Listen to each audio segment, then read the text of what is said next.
Okay, welcome everyone to the next installment of my podcast called Let's Talk Horses, where we all get to talk about our favorite topic, which is horses. And my next special guest this week, I'm very excited because I've been watching her on social media. She's venturing very deep into the world of horses in her life at the moment, and I've so enjoyed watching everything coming up on your social media feed and have been dying to ask you some questions about, your journey so far with your horse and what you've discovered. So thank you so much, Becky. Thank you for being here and thank you for being my guest this week. Thank you. I'm really excited to be here. Yeah. Let's do this. Yeah. Yeah. And I mean, we've known each other for quite a number of years now. I mean, we've worked together on different projects and horses never came into our worlds as a common thing until recently, like I said, where this horse has now come into your life, and now it's like, oh, I need to speak to her about this. I need to know. So first question I love to ask my guests is, like, how did horses first come into your life? Like, was there a moment at some point where you were like, I need to get more of this action or anything like that? Well, it's that's a really great question. When I was little, my dad loved horses, so I was always around horses. And this is what's always I find so funny. I would always tell people, like, yeah, I've ridden horses my whole life, and, which is funny now because I realize when you tell people that, like, no, I really didn't. Like, once a year, I would like go to a place and the horse is all ready, and you get on it, and then you go like on a little trail ride, and then you hop off, and they take the horse away. And I'm like, wow. Like, now that I actually have a horse, I'm like, boy, like I thought I knew how to ride and I knew about riding, and I had no idea, So I've been around horses, and so that was my first, kind of experience. My dad loves horses.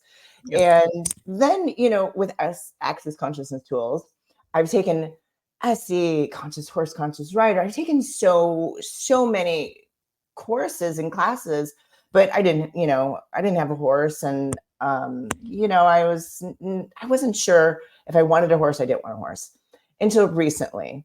And so recently I was at the ranch. Maybe it was like last year.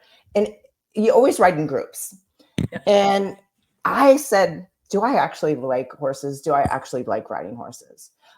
Because when you're in a group and we're all really aware, and you might not know you're aware, or, if you're just finding this, I really I was aware of everybody else. So I was like, maybe I don't like horses. Maybe I'm just aware of everybody else liking horses. So I actually wanted to discover that. Do I even really like horses? Or am I just following the crowd? And so I said, well, you know what, I'm going to find out. So I took some horseback riding lessons near me. And I decided I wanted to learn English riding as well, not just Western. And so, well, here I am. I love horses. It's like, I really didn't know. And I asked a lot of questions, and I really wanted to know. And I really wanted to discover, do I want a horse? Do I like horses? Is this fun for me? And so that's really what started it for me. I was like, do I like horses? Yeah. And how did you find that in the beginning? Was it a bit tough when you did those first English lessons and getting on a horse, and then they're like, you're finding muscles in your body? Because the other thing I will mention about Becky is you are someone who I would consider adventurous. Like, you're someone that is exploring the adventurous side of life. Like, you like to use your body, you like to be physical, you like to, hunting, archery, all those sort of things where naturally horse riding would, fit into that thing. But how was your... You think that it would fit into that, right? Like, I actually did a figure competition years ago, and still loved like weightlifting, and I did squats. I still would, like, keep in shape. And so I'm like, this is gonna be easy. And my legs, I was like, do your legs ever stop hurting? Like, my, still I rode, today even, and it was like, wow. You use muscles that, like, I've never used before, for sure. And so like it's such a physical and when you're talking about your body too, I really get riding, like, I got a whole body reset. So say more about that. What do you mean? Well, when I went on my horse journey as well, I really started another discovery with my body as well. And I just was really curious, like what my body was amazing at. Like if I had no idea, if I had no judgments, or if I think I could or I couldn't. And I was like, what are you miraculous at? And so I really went on this discovery. And so by doing that, and then the horse came into it as well with my body and with this journey. And yes, physically, like I feel like, like my body really has miraculously just changed even. I'm like tone, but lean, like there's that piece of it, but also the piece of like I have so much space in my world, in my body. And like when I leave my horse, it's like a breath of fresh air. Yeah. So not only, did I add a horse, that I just like, it's like a whole reset of my body and my life, I guess, and my living. Yeah. Yeah. And this is so awesome because really the whole reason I started this podcast was for this very thing, to really spread to people this, like how being with a horse, whether it's 5 minutes once, or whether you are fortunate enough to own horses, or whether you take lessons, or whether you go, whatever it looks like, that whatever amount of time you can spend with a horse, they change your whole life. Like it's not just this thing that is there and then you interact with it and then Yeah. it stops. It's like Yeah. it never stops. It Never never stop. ends. Yeah. Well, and I might be a little bit different as well. Maybe from somebody that's watching this, like I really wanted to create a relationship with my horse. Yeah. So, I have my horse his name is Fred. He was an ex-race horse, so he's an off-the-track thoroughbred, and he's 8 years old. So when I first got him, my trainer was like, please, please be careful on this horse. And we talked a little bit about the horse world, like he's a thoroughbred. They're fast, I'm new, I'm just learning. And so, we had all of these different things. And she's like, she made me promise. She's like, will you give me 1 month? I don't want you riding by yourself. Give me 1 month and, we'll ride twice a week. She rode him once a week as well to train him, because he was trained, but we retrained him a bit too as well. Yeah. So I said, okay. So within that month, like me and Fred are best friends. Like I'm like walking him around. I'm like, what do you want to do today, Fred? And, we find grass over here. And, and I've never had a horse this way either, right? Like this is my first experience. So, Fred is 16.2 hands. He's quite large. If you don't know it, he's a big boy. And I'm gotten on my little rope, and every day we just would walk around his barn and really showing him places. And I found things that we like to do together. The more we did that, I found the more like he trusted me, and we really created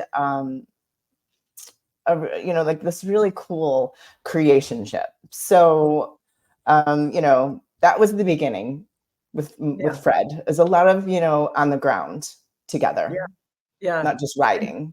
Exactly. So in the beginning, that's why I was like, I did start a little bit differently. Like I was like, Fred, you're my best friend, and he's like, I'm a horse. What are you talking about? Do you have a cookie or a carrot? He's like, great, give me a carrot. I'm like, okay. But especially like you look at a horse as well, like him, where, off the track thoroughbreds, they're the athletes of the horse world. And I mean, a lot of horses are athletes. So these guys might be like the runners, like they're the ones whose bodies are lean and they're trained to run and be fast. And from a very young age, they start their training very early on. And they're taught to go in one direction, and that's forward. And they're taught to go in that one direction very fast.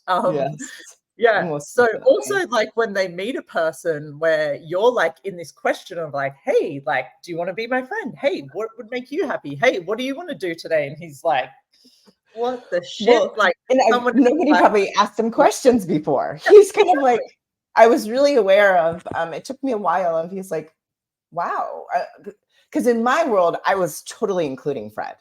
Yeah. Like you have choice. And it really, I've had him now 6 months. I've had Fred 6 months. And just even recently, I really get more and more his personality is coming out. And he's like, wow, like I am included in this. You're talking to me, you know? Yeah. And what's his personality like? Like, give us a little like insight into Fred's world. Well, now I wanted to know what was fun for Fred. I have no idea. And so I know, what I enjoy with him. So I asked, I was like, what is fun for you? And when I say ask questions, and if you've been on here and listened to any of these, to me, I'm, talking to Fred, I'm talking to the universe, show me, like, what is fun for you? And so I'm asking, and I'm like walking around. And one day we actually were in a lesson, and my trainer had a sprinkler out because it's summer here now. It's hot and we haven't had a lot of rain. So she has a sprinkler in the rink where we're doing a lesson. And she's like, I'm going to turn this on. Lesson's almost over. And keep him, just keep him. He might be afraid, so just hold on to him. And I'm like, okay. And I'm like, all ready, because I'm riding, and she's going to turn on this big sprinkler. And Fred, turned it on. He kind of looked at it, just a no expression face. Obviously, he just looked at it, and I was like, okay, over here, Fred. And I walked him off a little bit, and then I got off. And then I could tell he wanted to go buy the sprinkler. So I was like, okay. I took him over there, and he started playing in the water. So that was one huge lesson for me, because I asked what's fun for him. I could tell he loved the sprinkler. It's hitting him in the face. He's standing in front of it. He's, playing with it. And mind you, when she first put that on, I'm like, he's afraid. That was my first reaction. He's going to be afraid. I need to prepare. And so a huge thing that I got out of that was I need to ask more questions. I assume too much with him. Here, this face is, I'm like, he's afraid, or he's going to, react. And he loved it. I'm like, what's fun for you? And he's like, this is fun for me. And it was I was driving home, and it was just such an aha moment for me. So it's like, oh, Fred's afraid face and his fun face is the same. So I would really like to ask more questions and be more present with him, instead of just assuming he's afraid of everything. Yeah, because he wasn't. And also the the projection, right? Like we talked a little bit pre-recording here about, laughed a little bit about getting into the horse world, and the people that are in the horse world, the horses are like, I'm a horse. I want to just be a horse, and I'm different from that horse, and I'm different from that horse, and I can show you things but most people in the horse world are like, you're a horse, this is your job, don't kill me. Like it's this very and it's pretty kind of limited. That like, if your horse does this is what he does. Yeah. There's not a lot of question. Yeah. Question. Yeah. And that's why it's so interesting to see you coming also into this ladies' world, who is your coach, your trainer, and her being able to perceive this space where there's a possibility for a horse to actually show us some things about itself, rather than us telling them everything about themselves.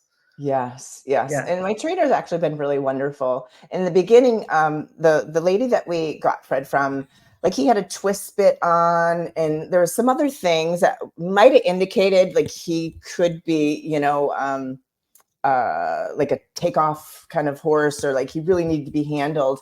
And in the beginning, that's why, she kind of was like, don't ride him. If, she didn't tell me not to ride him. She just asked me, for a month. And she was wonderful. And at the end, she's like, you know what? You were right. You were right about him. He's not, a takeoff horse. He's not, scared and crazy. And so it's really been wonderful, being with her as well. She's, looking out for me and looking out for Fred as well. But, and then saying, oh, wow, like you did know this, like Fred is a great horse. And he really is a great horse. We took him from like a twist bit down to a happy mouth bit. Which is just a really cool, like little plastic, and it's got a roller in the middle because he loves playing with it. And so some of the things that we've really created with him have been, amazing, miraculous, just by following, the energy and, working with Fred. That's so cool.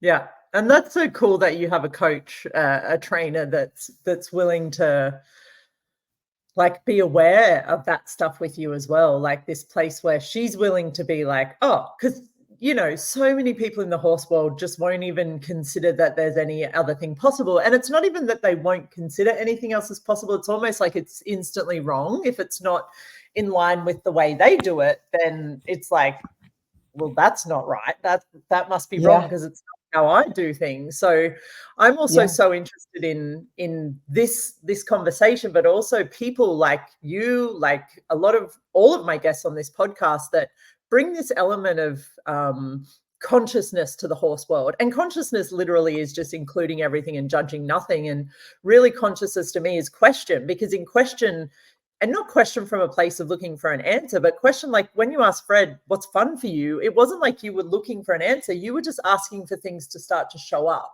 that could show you the energies, or, I mean, he showed you very clearly what one of the things that's fun for him, which is order. Yeah. But now you get to that question. The moment you ask that, it's almost like this whole like space and doorway opens. It never closes then.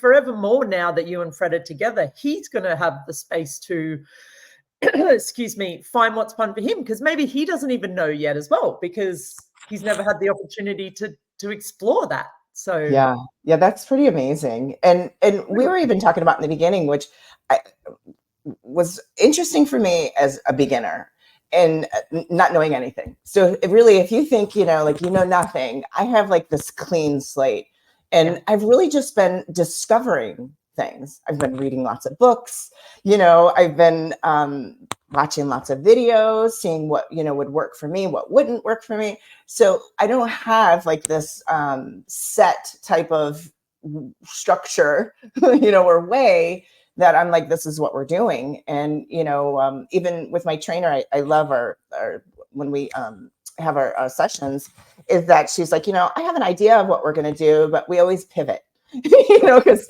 sometimes Fred's like in a great mood, and sometimes you can tell he maybe really doesn't want to be doing what we're doing. Yeah. So we pivot and, just have that flexibility to, and change and rearrange and, do different things. And I don't know about, if somebody else is watching this and they're new, it's really kind of hard to find really good information as a beginner of, even, and how you hold your reins, or like where your, elbows are supposed to be. I'm learning how to right now, canter, even get my seat even better, and, do those different things. And my horse is green. And so, like, I'm green. That's such a term for this world, but, I'm green. My horse is green. And so I've actually even just added a lesson horse.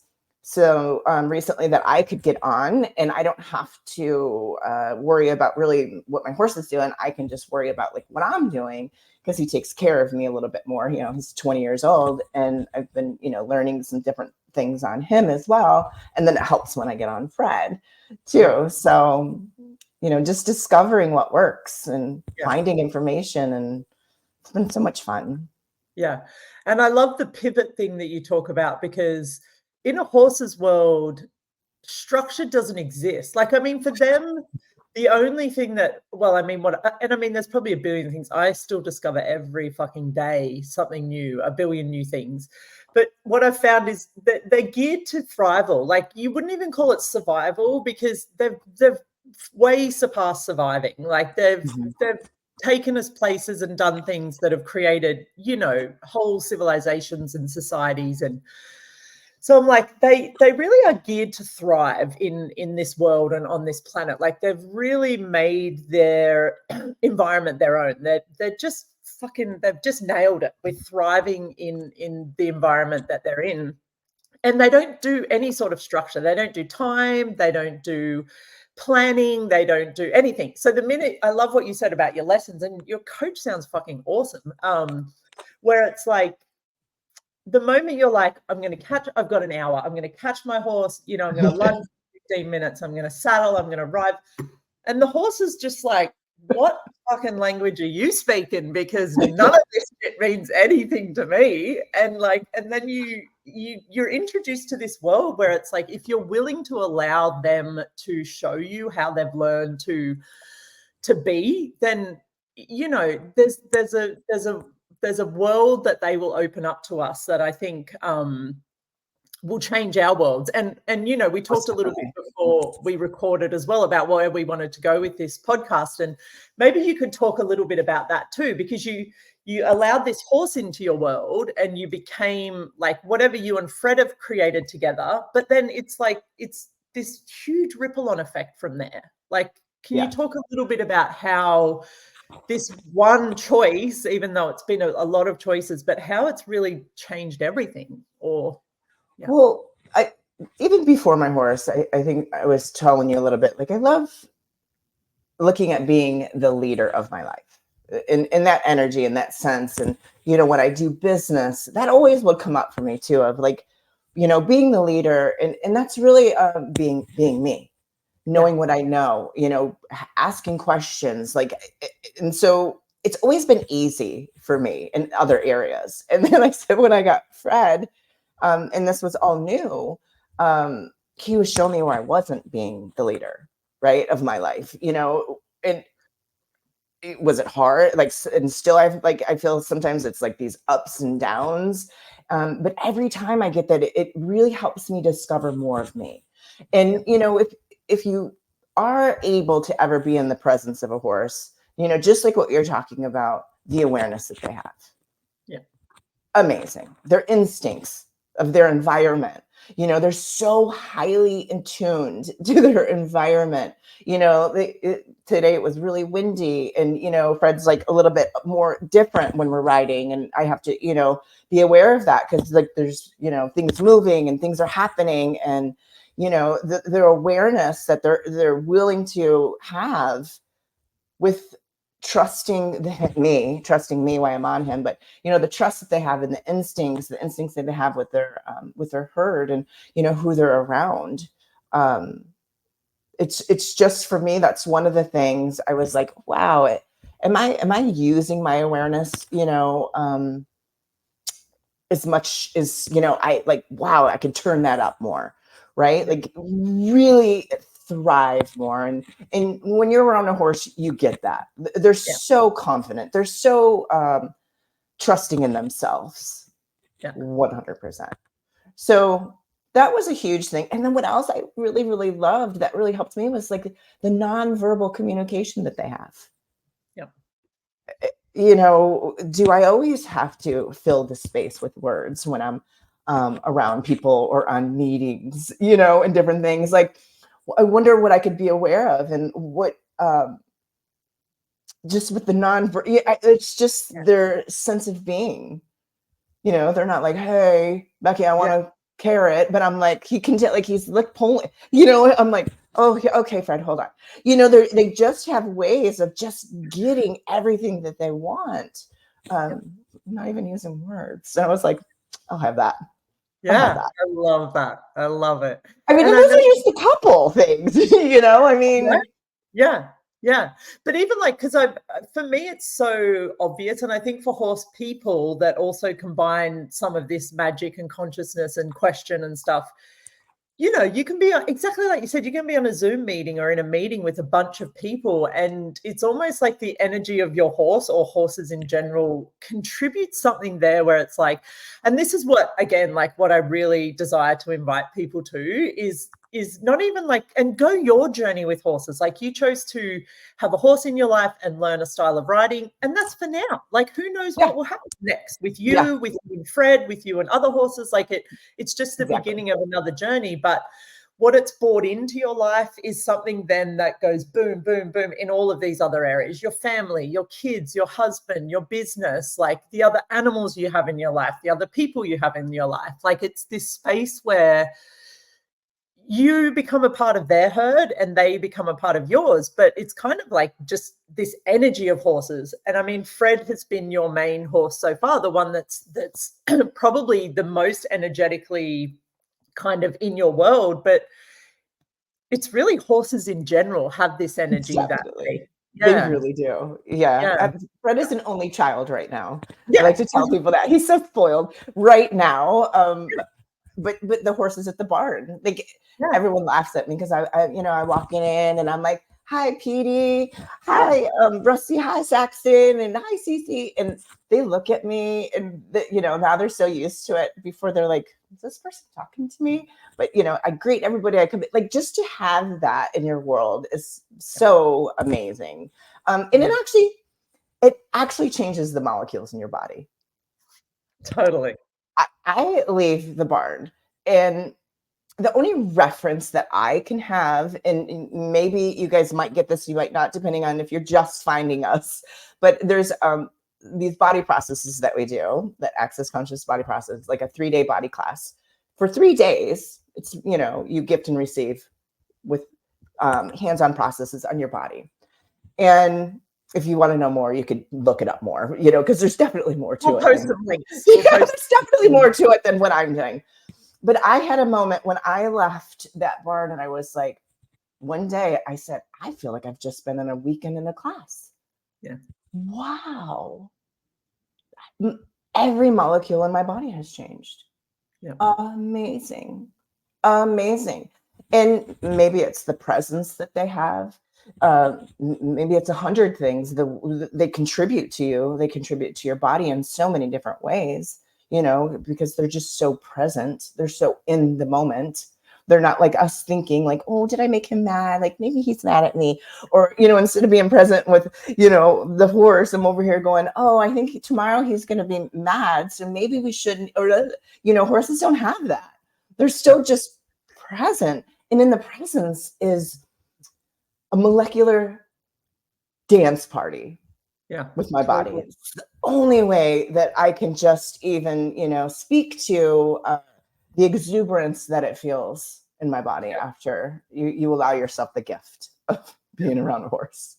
Yeah. And allowing them in as well, though, because I'm sure there's a lot of people that spend a lot of time with horses that never perceive that. And I think the difference with you is you actually, like, even when you said you walk into the barn and you acknowledge each one of those horses, like that alone, I think creates this communion, this gifting and receiving of not word. Well, the words are there, you say hello to them, but it's an energetic thing where you create this simultaneity of gifting and receiving where they're like, because most horses don't understand their name. I think they understand the energy behind the words. Like, I don't think horses really know what words are. They understand what energy is. So when I call out to my horses, they don't think, oh, mum's calling me. They notice, oh, there's an energy there. The energy is she wants to go riding or she wants to feed me or blah, blah, blah, blah, blah. Like they recognize this energy. And in that moment of like acknowledging them in that way, it's like, boom, they're in your world. And that's where I think you allow them into that space where the molecules have an opportunity to move and change. And this is like really the beginning of what the gift of horses, I think, truly is. Because, like you, I've read so many books and I've watched so many videos and talked to so many people, and all of the information is amazing. And I'm always like, but I think there's more. I think there's more available here that maybe like we haven't, or like a lot of people that are more present in the horse world haven't really tapped into yet. And I think these sort of conversations really excite me because I'm like, ooh, what else do they know? And ooh, what else do we know about them that we haven't been willing to discover yet? Yeah, I love that question. And you talked about the herd. To me, it seems like I would say there's probably 15 horses maybe at his barn. I don't quote me, but there's a nice amount. And the horses will not even be near each other. And I'm like, did you guys send a memo out? Because they're doing very similar things and they're nowhere near each other. So I'm like, they have to have like this inner communication, this inner connectiveness that because it's not that way the day before. And then all of a sudden today, they're all doing something very similar and they're not even near each other. So I'm like, who sent the memo out, you guys? And so even things like that, I find fascinating that, and once you acknowledge something and you have that awareness, like you can have that too. Right? I mean, can people have it? I'm sure we do. And, once we start acknowledging and you have this information and you get more, like you said, it's so amazing because then there's more. Yeah. Yeah.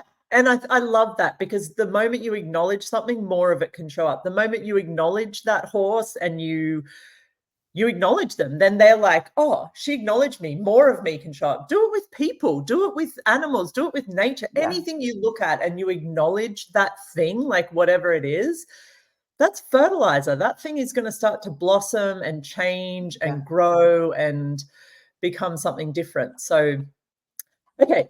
Basically, we're at our 30 minutes, so we'll start wrapping this podcast up. But what I would love to do is have you on again, and maybe even in like a month or something, and just see what else has changed in your world. Because there's something so cool as well, Becky, about people that enter the horse world with a blank slate. Like, you know, there's something about people like you where you're like, I don't know, I love horses. I'm going to just go on this ride and discover what shows up. And there's something in that I think is very attractive to horses as well. Like, I think the way you're functioning in this arena that you've just stepped into is such an invitation for the horses as well. So I'm so grateful for this conversation. I'm grateful that you're choosing horses in your life, and that they now have another fucking awesome person on their side. And yeah, I'm excited to see where you go with this and what it changes for you and what you bring to the world with horses. So me too. Thank you so much for being on my podcast. We'll post some things, you know, if people want to find you. Obviously, you should definitely follow Becky on Instagram, because she posts the cutest videos of Fred and their journey together. And it's just like the sweetest thing ever. So we'll post some of that, and we'll definitely have you back on the podcast again very soon. I look forward to it. Thank you, Sarah. Thank you so much. Thanks for watching, guys. We'll be back again next time. Bye-bye.